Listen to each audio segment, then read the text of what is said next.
আবু বকর সিদ্দিক রাদিয়াল্লাহু তাআলা আনহু উনি একবার এরকম একটা মজলিসের পাশে দিয়া যায়। ওই মজলিসের বক্তাও ইহুদি, শ্রোতাও ইহুদি। উনি চিন্তা করলেন, এতগুলো লোককে তো কালিমার দাওয়াত দিতে পারবো না, এক কাজ করি, দেখি বক্তারা মুসলমান বানানো যায়। কারণ বক্তা মুসলমান হইলে তার শ্রোতা, তার বক্ত, তার মুরিদ এটা এমনই অর্ধেক মুসলমান হয়ে যাবে। ঠিক না? বলবে আমাদের পিসাবতে দেখি আমরা এদিকে আল্লাহ ঘুমাই গেছেন নাকি আল্লাহ আমার মা বুঝেন তো, বুঝলে কিছু হা না বললে তো যিনি বলে ওনারও বলতে সুবিধা। বলেন ঠিক না? লক্ষ্য করেন, উনি ডাইরেক্ট আসছে বক্তার কাছে। যিনি ওয়াজ করতেছেন উনি তাওরাত কিতাবের বড় ইহুদি আলেম, তার নাম হলো ফিনহাস ইবনে আজুরা। উনি গিয়া বলেন, হ্যাঁ ফিনহাস, তুমি তো তাওরাত কিতাবের আলেম, তো তাওরাত কিতাবে তো আল্লাহ বলছেন, নবীজি আসমানি কিতাব আমি আল্লাহ যাদেরকে দিয়েছি তারা আপনি বিশ্ব নবীকে এমন ভাবে চিনে যেমন নাকি নিজের ছেলেরে চিনে। তুমি তো তাওরাত কিতাবের আলেম, তুমি তো আমাদের নবীকে না চিনার কথা না, তুমি এরপরও আমাদের নবীর প্রতি ঈমান আনো না কেন? এমনি ফিনহাস ইবনে আজুরা বলে, কেন ঈমান আনি না? উত্তরটা নিয়ে যাও।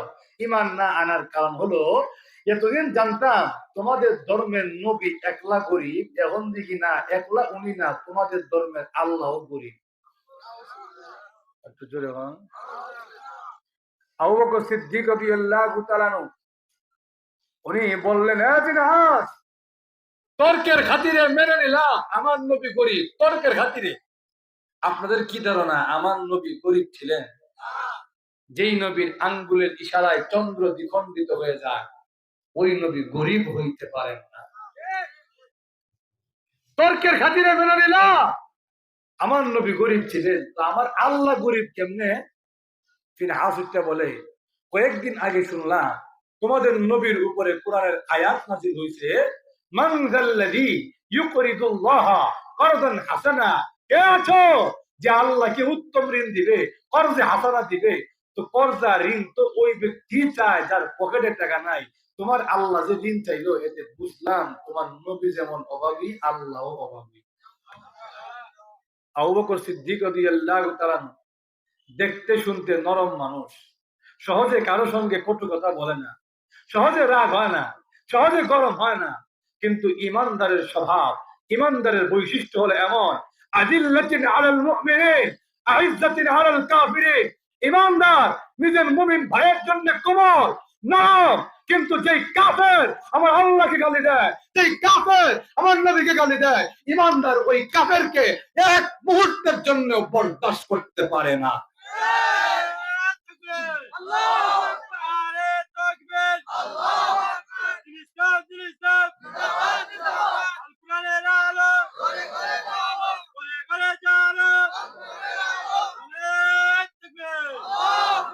লক্ষ্য করে দেখে, আবু বকর সিদ্দিক রাদিয়াল্লাহু তাআলা দেখছেন আমার আল্লাহর গালি দিছে, আমার নবীকে গালি দিছে, বরদাস্ত করতে পারেন নাই। এমন জোরে ইহুদির মুখে আঘাত করছে, নাক ফেটে ফিনকি দিয়া রক্ত বের হয়ে আরম্ভ হয়েছে।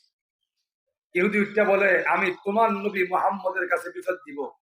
আসছে নবীজির দরবারে, মুহাম্মদ সাল্লাল্লাহু আলাইহি ওয়াসাল্লাম, দেখো তোমার সাথী আবু বকর আমার অবস্থা কি করছে, তাকায় দেখো।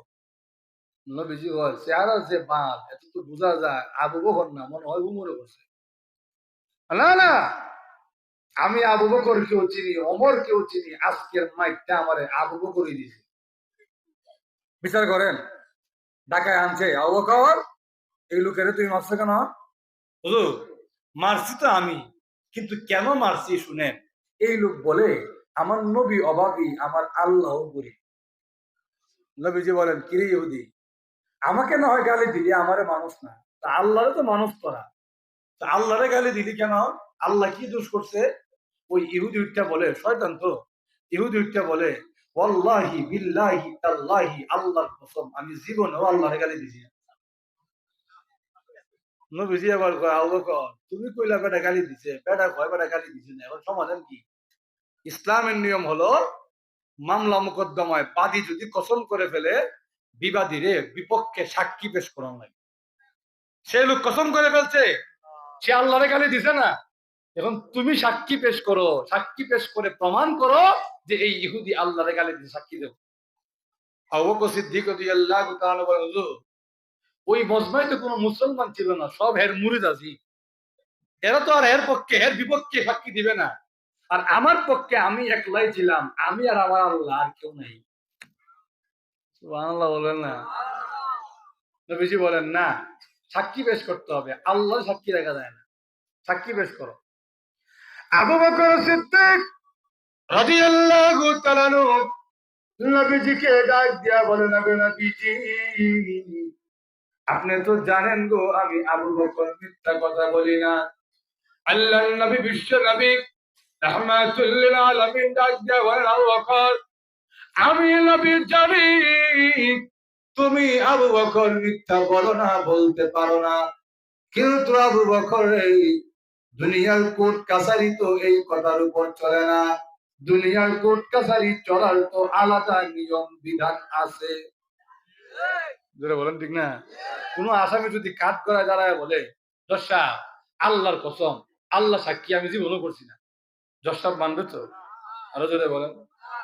আল্লাহর নবী, বিশ্ব নবী রাহমাতুল লিল আলামিন আবু বকর সিদ্দিক রাদিয়াল্লাহু তাআলা কে সাক্ষী পেশ করার কথা বললেন। আবু বকর সিদ্দিক রাদিয়াল্লাহু তাআলা নবীজিকে বলেন, ওগো নবীজি ইহুদিরা আমি আবু বকরকে কত গালি দিয়েছে, আমি প্রতিবাদ করি নাই। আমার কলিজার টুকরা সন্তান আয়েশার উপরে জিনার অপবাদ দিয়েছে, আমি আবু বকর তখনও কোনো প্রতিবাদ করি না। আজকে আমার আল্লাহ এবং তার রাসূলকে গালি দেওয়ার কারণে আমি প্রতিবাদ করেছি, আঘাত করেছি। এখন সাক্ষী না থাকার কারণে আমি আবু বকরের যদি ফাঁসির দড়িতে ঝুলতে হয়, আমি আবু বকর আমার গলায় ফাঁসির দড়ি ঝুলাতে রাজি আছি গো, কিন্তু আমার যে কোনো সাক্ষী নাই, আমার যে কোনো সাক্ষী নাই। আল্লাহর নবী বিশ্ব নবী রাহমাতুল লিল আলামিন প্রস্তুত হয়ে গেছেন আবু বকর সিদ্দিক রাদিয়াল্লাহু তাআলা আনহুর বিরুদ্ধে রায় দিয়ে দিবেন। নবীজি প্রস্তুত হয়ে গেছেন, এমনি তাকায়া দেখে আসমান থেকে জিবরাইলের আগমনের ঘন্টির আওয়াজ শোনা যায়। জিবরাইল আলাইহিস সালাম যখন নবীজির কাছে আসতেন, কয়েকটা মাধ্যম দেখে বোঝা যেত জিবরাইল আসতেছে। এর মধ্যে একটা হলো সলসলাতুল জারাস, ঘন্টির আওয়াজ শোনা যেত, ঘন ঘন ঘন ঘন আইতেছে।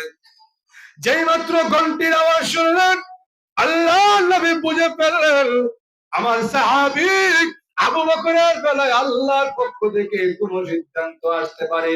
নবীজি সাহাবায়ে কেরামকে ডাক দিয়া বলেন, সাহাবীরা রে তোমরা সকলেই ধৈর্য ধারণ করো, আমি দেখি জিবরাইল আসুক, জিবরাইলের আগমনের পরে আমি সিদ্ধান্ত দিব।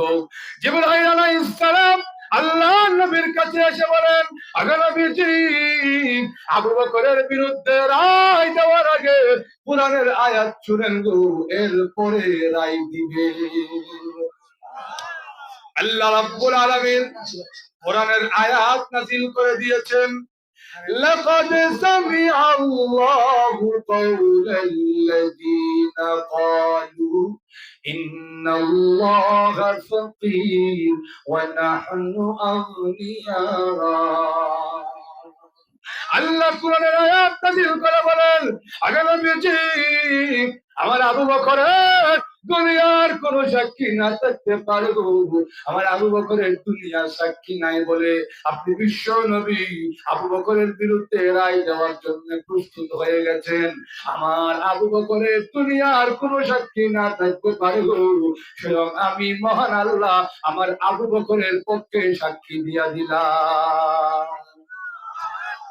আল্লাহ আয়াত নাযিল করে বলেন, লাকাদ সামিআ আল্লাহ, নিশ্চয় নিশ্চয় নিশ্চয় আল্লাহ শুনেছেন তাদের কথা যারা বলেছে ইন্নাল্লাহা ফাকীর ওয়া নাহনু আগনিয়া, আল্লাহ হলো গরীব, আমরা হইলাম ধনী। এবার আল্লাহ সাক্ষী দিয়ে দিছেনি, জোরে বলেন। এবার নবীজি বলেন, হে ইহুদি তুই না বলছিলি কসম কইরা যে তুই আল্লাহরে গালি দিছ না, এখন তো আল্লাহ নিজে বলতেছে, তখন যে আমি শুনছি এ গালি দিছে আমারে, আপনি বিচার করেন এখন কি করা। ইহুদি উঠটা বলে আমি কি আর বুঝছি আল্লাহ কোরআনের আয়াত নাযিল করে লিখব। ভাইয়ারা আমার, ইমানদার হবে এমন, ইমানদার হওয়া উচিত এমন। আমাদের উত্তরসূরি আবু বকর সিদ্দিক রাদিয়াল্লাহু তাআলা, আমাদের উত্তরসূরি, আমাদের পূর্বসূরি ওমর ফারুক রাদিয়াল্লাহু তাআলা, আমাদের পূর্বসূরি ওসমান আলী জুবায়ের তালহা রাদিয়াল্লাহু তাআলা, আমাদের ঈমানটা হওয়া দরকার নবীজির সাহাবায়ে কেরামের মতন। আজকে মুসলমানদের এই অধপতন, মুসলমান যেই দিকে যায় ওই দিকেই মুসলমানদের অধপতন, মুসলমান যেই দিকে যায় ওই দিকেই মুসলমান মার খায়। কারণটা কি? মুসলমান তাদের ইমানের যে স্যাম্পল আল্লাহ দিয়ে গেছেন, ও ইমানদাররা তোমাদের ইমানটা যেন নবীর সাহাবীদের মতো হয়, মুসলমান তাদের ইমানের কথা ভুলে গেছে।